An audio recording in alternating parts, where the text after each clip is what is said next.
ආයිබෝන් දොයි පුතේ අපි මේ සූදානම් වෙන්නේ මූලද්‍රව්‍ය හා සංයෝග ප්‍රමාණනය පිළිබඳ අධ්‍යයනය කරන්න. ප්‍රථමයෙන්ම අපි ස්කන්ධය මිනුම් කිරීමේ ඒකක අධ්‍යයනය කරමු. මෙතනදී ඉතා විශාල ප්‍රමාණයක් මිනුම් කිරීම සඳහා මෙට්‍රික් ටෝන් භාවිතා කරනවා. ස්කන්ධය මිනුම් කිරීමේ සම්මත ඒකකයේ විදිහට කිලෝග්‍රෑම් භාවිතා කරනවා.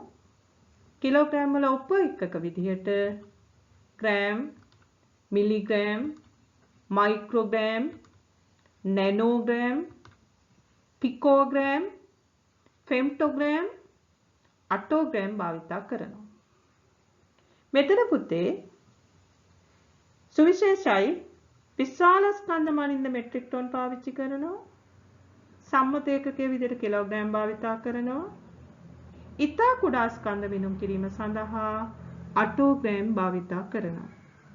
අපි බලමු මූලද්‍රව්‍ය පරමාණුක ස්කන්ධය මිනුම් කරන්න මෙතනින් වඩාත් භාවිතා කරන්න පුළුවන් ඒකකයක් තියෙනවාද කියලා. එහෙමනම් පුතේ අපි මූලද්‍රව්‍ය පරමාණු වල ස්කන්ධය මිනුම් කිරීම කොහොමද කරන්න කියලා බලමු. මෙතෙන්දී අපි හයිඩ්‍රජන් කියන මූලද්‍රව්‍ය පරමාණුවේ ස්කන්ධය සැලකුවොත් එහි අගය ග්‍රෑම් වලින් නම් 0.0 ගණනාවකට පස්සේ තමයි අපිට ඉලක්කම ලියන්න වෙන්නේ 1යි 6යි 7යි 4 කියලා. ඒ කියන්නේ තරම්ම ස්කන්ධය අඩුයි. මේක අපිට ලියන්න අමාරුයි, කියන්නත් අමාරුයි. ඒ හින්දා අපිට පුළුවන් මේ අගය විද්‍යාත්මක අංකණයෙන් ප්‍රකාශ කරන්න. ඒ අනුව 1.6යි 7යි 4 වැඩි කිරීම 10 ඍණ 24 වෙනි බලය කියලා ප්‍රකාශ කරන්න පුළුවන්. ඒ කියන්නේ ස්කන්ධේ ගොඩාක්ම අඩු වගයක්. අපි බලමු තවත් මූලද්‍රව්‍ය පරමාණු කීපයක ස්කන්ධය කොහොමද කියලා. කාබන් පරමාණුවේ ස්කන්ධය 1.993 වැඩි කිරීම 10 ඍණ 23 වෙනි බලය. තවත් මූලද්‍රව්‍ය පරමාණුවක් බලමු සෝඩියම්. ඒකේ ස්කන්ධයත් 3.819 වැඩි කිරීම 10 ඍණ 23 වෙනි බලය. ඒ කියන්නේ පුතේ මූලද්‍රව්‍ය පරමාණු වල ස්කන්ධය සාපේක්ෂව ඉතාම අඩු වගයක් ගන්නවා. අපි දන්නවා ස්කන්ධය මිනුම් කරන කුඩාම ඒකකය මොකක්ද කියලා. අටෝග්‍රෑම්.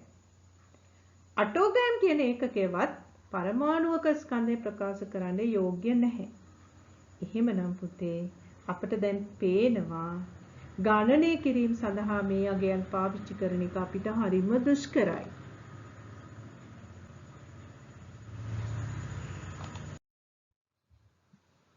එමනම් පුතේ පරමාණුක ස්කන්ධය ප්‍රකාශ කරන්න තවත් මිනුම් ඒකකයක් අපි සලකලා බලමු. ඒ තමයි මූලද්‍රව්‍ය පරමාණුවක්ම උදව් කරගෙන අදාළ මූලද්‍රව්‍ය පරමාණුවේ ස්කන්ධය මිනුම් කරන එක.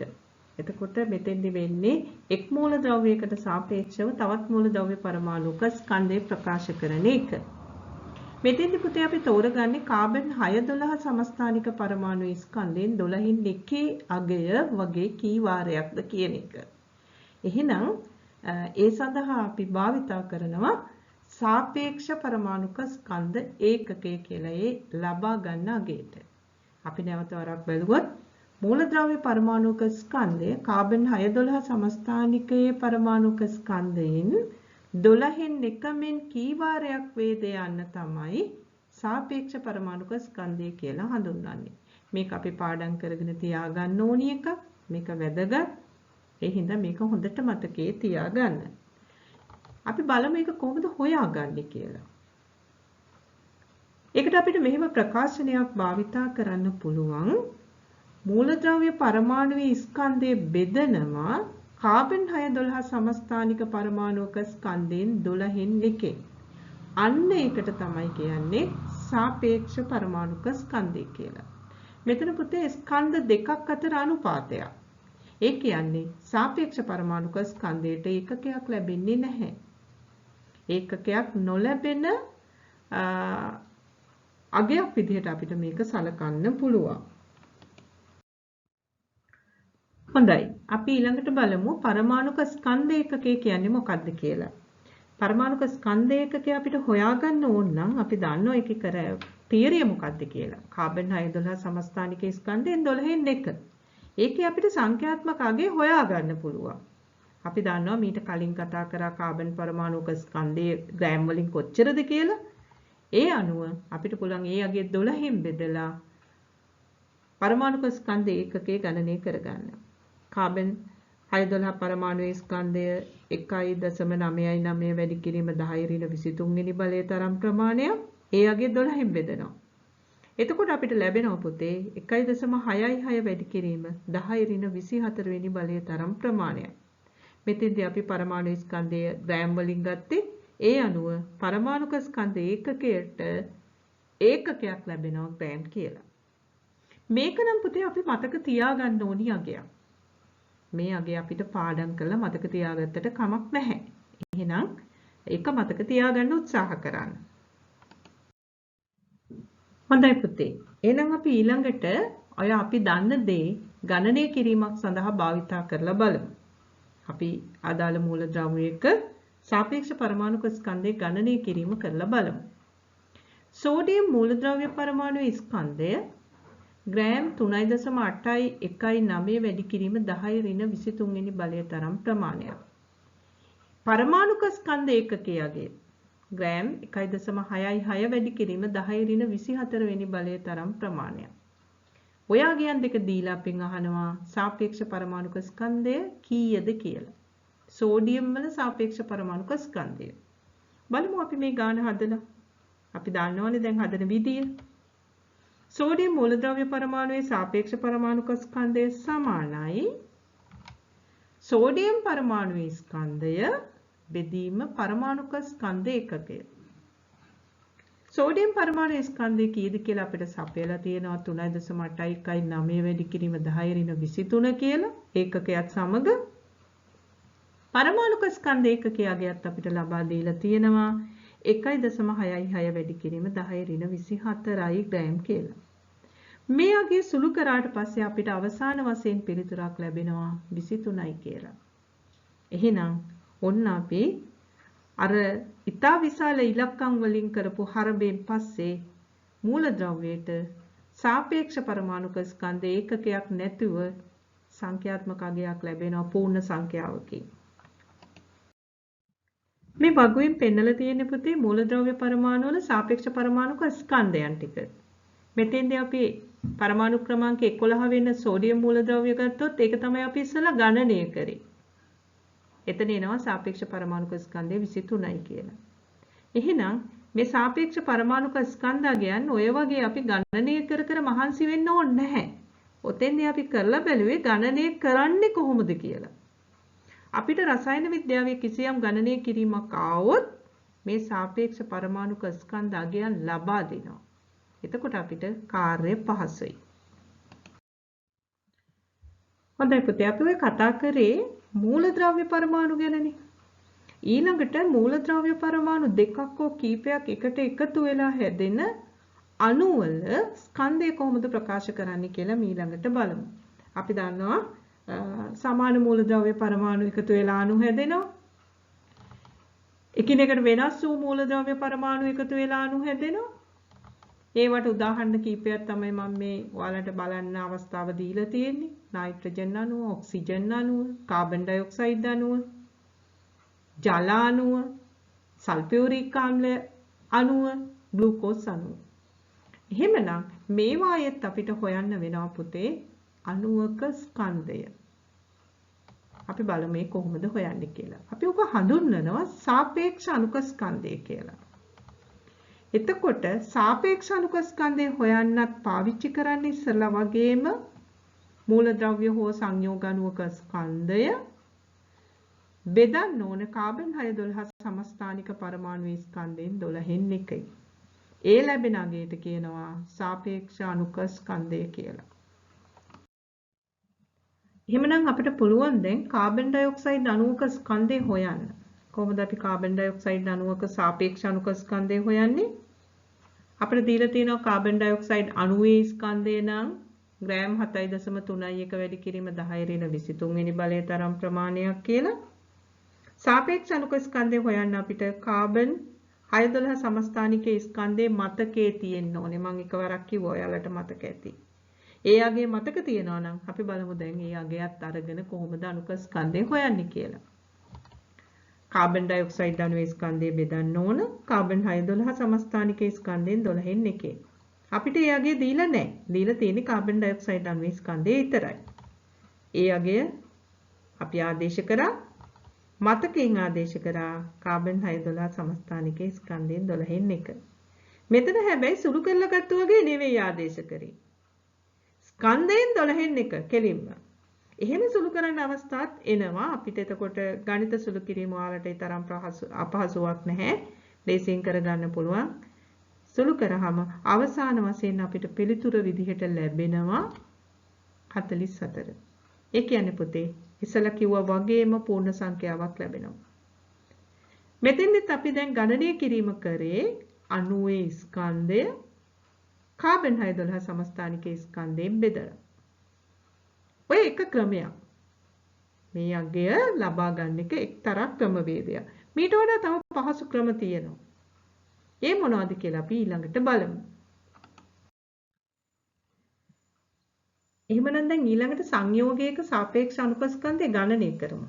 උදාහරණයක් විදිහට අපිට ගන්න පුළුවන් සල්ෆියුරික් ආම්ලය සාපේක්ෂ පරමාණුක ස්කන්ධයන් ලබා දෙනවා ගණනය කිරීමකදී ඉස්සලම කරන්න ඕන අපි සල්ෆියුරික් ආම්ලයේ අඩංගු පරමාණු මූලද්‍රව්‍ය පරමාණු මොනවද කියලා අඳුන ගන්න එක. හයිඩ්‍රජන් පරමාණු, සල්ෆර් පරමාණු, ඔක්සිජන් පරමාණු තියෙනවා. හයිඩ්‍රජන් පරමාණු 2ක්, සල්ෆර් පරමාණු 1ක්, ඔක්සිජන් පරමාණු 4ක් විදියට. සාපේක්ෂ පරමාණුක ස්කන්ධ දීලා තියෙන හින්දා එයාගෙන් ගුණ කරනවා. එහෙනම් හයිඩ්‍රජන් 2 ගුණ කිරීම 1. අගේ 2යි.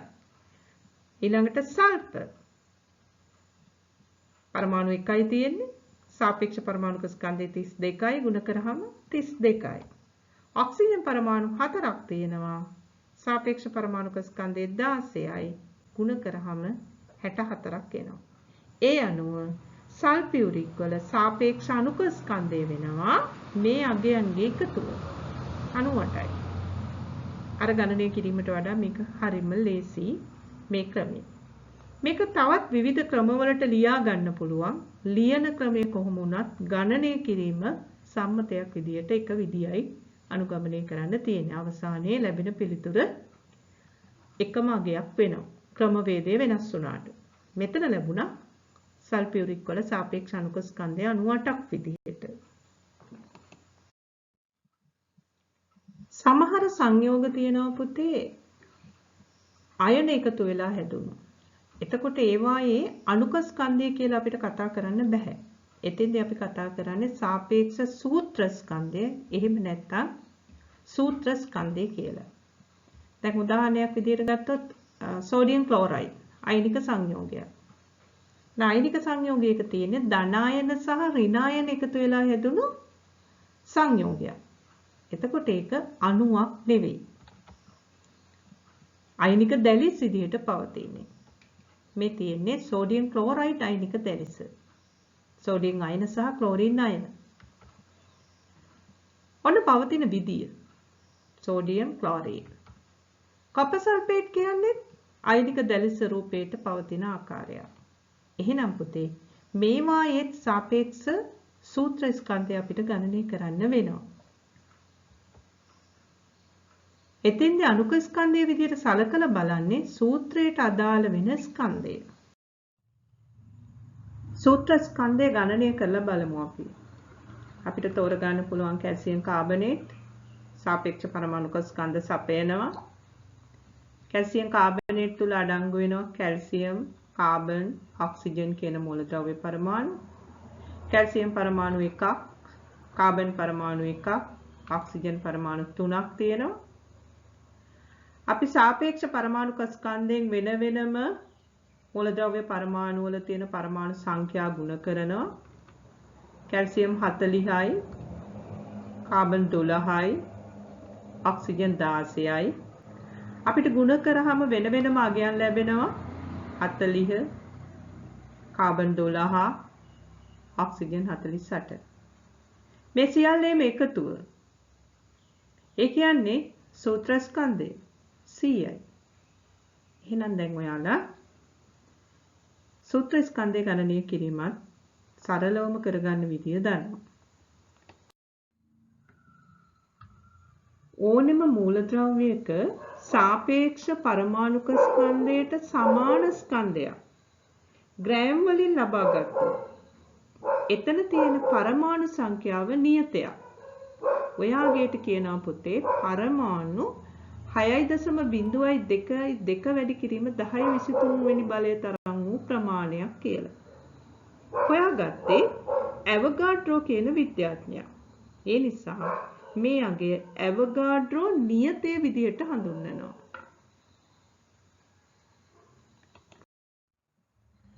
අපි උදාහරණ කීපයක් සලකලා බලමු.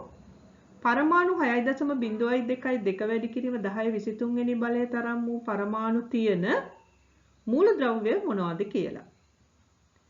අපි කාබන් සැලකුවොත් කාබන් ග්‍රෑම් 12ක ඒ කියන්නේ සාපේක්ෂ පරමාණුක ස්කන්ධය 12යි.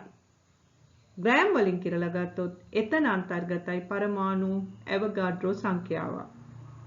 ඒ වගේම සිල්ව ගත්තොත් සිල්ව වල සාපේක්ෂ පරමාණුක ස්කන්ධය 108යි ග්‍රෑම් 108ක් කියලා ගත්තොත් එතන අඩංගුයි පරමාණු ඇවගාඩ්‍රෝ සංඛ්‍යාව. මැග්නීසියම් උදාහරණයට ගත්තොත් මැග්නීසියම් වල සාපේක්ෂ පරමාණුක ස්කන්ධය 24යි ග්‍රෑම් 24ක් කියලා ගත්තොත් එතන අන්තර්ගතයි පරමාණු ඇවගාඩ්‍රෝ සංඛ්‍යාව. අපි බලමු කාබන් වල විවිධ ප්‍රමාණයන්ගේ පරමාණු සංඛ්‍යාව කොහොමද හොයන්නේ කියලා. අපි දන්නවා කාබන් ග්‍රෑම් 12ක නම් පරමාණු තියෙන ඇවගාඩ්‍රෝ සංඛ්‍යාවක්. අපට අවශ්‍ය වුණොත් ග්‍රෑම් 1ක හොයාගන්න අපි ඔයාගේ බෙදන්න ඕනේ 12. අපිට ඕන වුණොත් කාබන් ග්‍රෑම් 24ක හොයන්න ඒ ලැබෙන පිළිතුර අපි 24න් ගුණ කරන්න ඕනේ. එතෙන්දී ගුණ කරලා අවසාන වශයෙන් පිළිතුර ලබා ගන්න අවශ්‍ය වෙන්නේ නැහැ. අපෙන් එහෙම පිළිතුරක් බලාපොරොත්තු වෙන්නේ නැහැ. නමුත් අපි ගණන ක්‍රමවේදය දැනගෙන තියෙන්න ඕනේ. 12ක දීලා 1ක ඇහුවොත් 24ක ඇහුවොත් අපේ එකක අහන්නේ නැතුව 24ක ඇහුවා වුණත් අපි ගණනය කරන්න ඕනි 12 දීලා තියෙන අගයෙන් කෙලින්ම 24න් වැඩි කරලා ගන්න බෑනේ. 12න් බෙදලා 24න් වැඩි කරන්න ඕනි. ඊළඟට බලමු කිසියම් ද්‍රව්‍යයක සාපේක්ෂ අණුක ස්කන්ධයට සමාන ස්කන්ධයක් ග්‍රෑම් වලින් ගත්තොත් එතන තියෙන අණු සංඛ්‍යාව කොච්චරද කියලා. අණු නියතයක් 6.02 වැඩි කිරීම 1023 වෙනි බලය තරම් ප්‍රමාණයක්. අපි බලමු ඒකට උදාහරණ කීපයක්. කාබන් ඩයොක්සයිඩ් අණු ග්‍රෑම් 44ක් ගත්තොත් එතන තියෙන අණු ඇවගාඩ්‍රෝ සංඛ්‍යාව. ග්ලූකෝස් අණු ග්‍රෑම් 180ක් කියලා ගත්තොත් එතන තියෙන අණු ඇවගාඩ්‍රෝ සංඛ්‍යාව. සල්ෆියුරික් අම්ල අණු ග්‍රෑම් 98ක් ගත්තොත් ඒ තුල අන්තර්ගත වෙනවා අණු ඇවගාඩ්‍රෝ සංඛ්‍යාව. උදාහරණයක් විදිහට කාබන් ඩයොක්සයිඩ් ග්‍රෑම් 44ක අණු තියෙනවා ඇවගාඩ්‍රෝ සංඛ්‍යාව. අපෙන් එකක හොයන්න ඕන වුණොත් අපි බෙදන්න ඕන ඒ ඇවගාඩ්‍රෝ සංඛ්‍යාව 44. ඒ වගේමයි 22ක ඇහුවොත් ලැබෙන පිළිතුර 22න් වැඩි කරන්න ඕනි. තව දුරටත් අපිට ඕන නම් මේක බලන්න පුළුවන්. අපෙන් අහනවා ග්‍රෑම් 100ක කොච්චරක් අණු තියෙනවද කියලා. කාබන් ඩයොක්සයිඩ් ග්‍රෑම් 100ක අණු කොහොමද අපි ගණනය කරන්නේ? ඇවගාඩ්‍රෝ සංඛ්‍යාව 44න් බෙදලා 100න් වැඩි කරනවා. මම ආපහු සැරයක් කියනවා ඔයාලට මෙහි අවසන් පිළිතුර අපෙන් බලාපොරොත්තු වෙන්නේ නැහැ. අපි ගණනය කරන ක්‍රමවේදය තමයි දැනගෙන ඉන්න ඕනේ. හොඳයි පුතේ. අපි දැන් මෙච්චර වෙලා කතා කරේ මූලද්‍රව්‍ය ප්‍රමාණය මිනුම් ඒකක. ද්‍රව්‍ය ප්‍රමාණය මිනුම් කරන සම්මත ඒකකය මවුලය. ද්‍රව්‍ය ප්‍රමාණය මිනුම් කරන සම්මත ඒකකය මවුලය. මවුලයක් තුල අන්තර්ගත වෙනවා ඒකක ඇවගාඩ්‍රෝ සංඛ්‍යාවක්. ඒ කියන්නේ 6.02 වැඩි කිරීම 1023 වෙනි බලය තරම් ප්‍රමාණයක්. හැබැයි පුතේ එදිනෙදා ජීවිතයේදී ද්‍රව්‍ය ප්‍රමාණ මිනුම් කරන්න මවුලය ගැලපෙන්නේ නැහැ. මේක වැදගත් වෙන්නේ රසායන විද්‍යාවේ මිනුම් කිරීම සඳහා පමණයි. අපි බලමු පුතේ එදිනෙදා ජීවිතයට නොගැලපෙන්නේ ඇයි කියලා. දැන් උදාහරණයක් විදිහට ගත්තොත් ලෝකේ ළමයි මිලියන 1000ක් ඉන්නවා. ඒ ළමයි 1000 මිලියන 1000 අතරේ සීනි බෝල මවුලයක් සමසේ බෙදනවා. අපිට හොයන්න ඕනේ එක ළමයෙකුට හිමිවන සීනි බෝල සංඛ්‍යාව කොච්චරද කියලා. බලමු අපි කොහොමද කරන්නේ කියලා. එක ළමයෙකුට හිමිවන සීනි බෝල සංඛ්‍යාව හොයන්න සීනි බෝල සංඛ්‍යාව ළමයි සංඛ්‍යාවෙන් බෙදන්න ඕනේ. ගණනය කරාම එනවා විද්‍යාත්මක අංකණයෙන් නම් 6.02 වැඩි කිරීම 1014 තරම් ප්‍රමාණයක්. අපි ඕක ලිව්වොත් ඔන්න හම්බ වෙන සීනි බෝල ප්‍රමාණය එක ළමයෙකුට. දැන් මේක එදිනෙදා ජීවිතේට ප්‍රායෝගිකව භාවිතා කරන්න බැහැයි කියන එක පැහැදිලි. හොඳයි පුතේ. මූලද්‍රව්‍ය පරමාණු කීපයක් එක්ක අපි සංසන්දනය කරලා බලමු මේ අගයන් කොහොමද කියලා. දැන් මැග්නීසියම් පරමාණු මවුල එකක් කියන්නේ මැග්නීසියම් ග්‍රෑම් 24ක්. ඒ කියන්නේ පරමාණු ඇවෝගාඩ්‍රෝ සංඛ්‍යාවක්. දැන් ඔයාලට ඒක පැහැදිලි. සෝඩියම් නම් මවුල එකක් කියන්නේ ග්‍රෑම් 23ක්. ඒ කියන්නේ පරමාණු ඇවෝගාඩ්‍රෝ සංඛ්‍යාවක්. කැල්සියම් පරමාණු මවුල එකක් කියන්නේ කැල්සියම් නම් ග්‍රෑම් 40ක්. ඒ කියන්නේ පරමාණු ඇවෝගාඩ්‍රෝ සංඛ්‍යාවක්. ඒ කියන්නේ පුතේ මෙතන එහෙමනම් පැහැදිලි සාපේක්ෂ පරමාණුක ස්කන්ධය ග්‍රෑම් වලින් ගන්නකොට මූලද්‍රව්‍යයට ඒ අගේ වෙනස් වෙනවා. ඊට සමානයි අදාළ මූලද්‍රව්‍යයේ පරමාණු මවුල ගන්න. එතකොට ඒ තුන අන්තර්ගත පරමාණු සංඛ්‍යාව නියතයි. මේක හොඳට මතක තියාගන්න. මෙතන තමයි අපි මේ කතා කරපු ටිකේ සාරාංශය තියෙන්නේ. මෞලික ස්කන්ධය. මෞලික ස්කන්ධය කියලා කියන්නේ පුතේ ඕනෑම ද්‍රව්‍යයක මෞලයක ස්කන්ධය. මෞලයක ස්කන්ධය. මෞලයක් කියන්නේ සාපේක්ෂ පරමාණුක ස්කන්ධය ග්‍රෑම් වලින් ගත්තාම ඒ ප්‍රමාණය. ඒක අපි මෞලික ස්කන්ධය කියලා හඳුන්වනවා. මෙතන මෞලික ස්කන්ධයට පුතේ විශේෂත්වයක් තියෙනවා. ඒකකයක් තියෙනවා. මෞලයට ග්‍රෑම්. එහෙම නැත්නම් මෞලයට කිලෝග්‍රෑම්. අපි බලමු උදාහරණ කීපයක්. සෝඩියම් වල සාපේක්ෂ පරමාණුක ස්කන්ධය 23යි. අපි ගන්නවා සෝඩියම් ග්‍රෑම් 23ක්. සෝඩියම් ග්‍රෑම් 23ක මෞලික ස්කන්ධය වෙනවා මෞලයට ග්‍රෑම් 23ක්. තව එකක් බලමු. කැල්සියම් කාබනේට් සූත්‍ර ස්කන්ධය 100යි. කැල්සියම් කාබනේට් වල සූත්‍ර ස්කන්ධය 100යි. එතකොට කැල්සියම් කාබනේට් වල මෞලික ස්කන්ධය වෙනවා මෞලයට ග්‍රෑම් 100. පැහැදිලි නේද? ඒතර මෞලික ස්කන්ධය කියලා සුවිශේෂ දෙයක් නැහැ. සාපේක්ෂ පරමාණුක ස්කන්ධය හෝ සාපේක්ෂ අණුක ස්කන්ධය හෝ සූත්‍ර ස්කන්ධය ග්‍රෑම් වලින් ගත්තොත් ඒ අගය මෞලයට ග්‍රෑම් වලින් ප්‍රකාශ වෙනවා. එච්චරමයි එතන තියෙන්නේ. උගත් දෙයට අගට ඒකකයක් එකතු වුණා නම වෙනස් වුණා. මෞලික ස්කන්ධය කියලා. හොඳයි. හොඳයි පුතේ. අපිට මවුල ප්‍රමාණයක් ගණනය කරන්න එනවා. බොහොම සරල ගණනය කිරීම. මේ හැම අවස්ථාවක් සඳහාම භාවිතා කරන්න පුළුවන් ක්‍රමවේද දෙකක් තියෙනවා. එකක් තමයි අපි සූත්‍රයක් ගොඩනගලා සූත්‍රය ඇසුරෙන් මවුල ප්‍රමාණය හොයනවා. අනිත් ක්‍රමය තමයි තර්කානුකූලව ගණනය කරනවා. අපි බලමු සූත්‍රය ඇසුරෙන් කොහොමද මවුල ප්‍රමාණය ගණනය කරන්නේ කියලා. ඉස්සෙල්ලා අපි සූත්‍රය ගොඩනගා ගමු. මවුල ගණන හොයන්න අපි දැනගෙන තියෙන්න ඕන අදාළ ද්‍රව්‍ය ස්කන්ධය. ඊළඟට එම ද්‍රව්‍යයේ මෞලික ස්කන්ධය. ද්‍රව්‍ය ස්කන්ධයේ මෞලික ස්කන්ධයෙන් බෙදුවාම මවුල ගණනය කරන්න පුළුවන්. සම්මතයක් විදියට ද්‍රව්‍ය ස්කන්ධය සිම්පල් m වලින්ද මෞලික ස්කන්ධය කැපිටල් M වලින්ද ප්‍රකාශ කරනවා මවුල ගණනයෙන්. ඒ අනුව අපි සූත්‍රය ගොඩනගා ගන්නවා. n සමානයි simple m බෙදීම capital M කියලා. ඊළඟට අපි ගොඩනගාගත්තු සමීකරණය පාවිච්චි කරලා ගණනය කිරීමක් කරමු. කාබන් දැම් 24ක අඩංගු කාබන් මවුල ප්‍රමාණය ගණනය කිරීම. එතනදී අපිට සමීකරණයට අදාළව සපයා ඇති දත් ආදේශ කළොත් simple m සඳහා දැම් 24ක් මෞලික ස්කන්ධය සඳහා සපයා තියෙන මවුලයට දැම් 12ක් ආදේශ කරලා සුළු කරාට පස්සේ අපිට මවුල දෙකක් විදිහට පිළිතුර ලබා ගන්න පුළුවන්.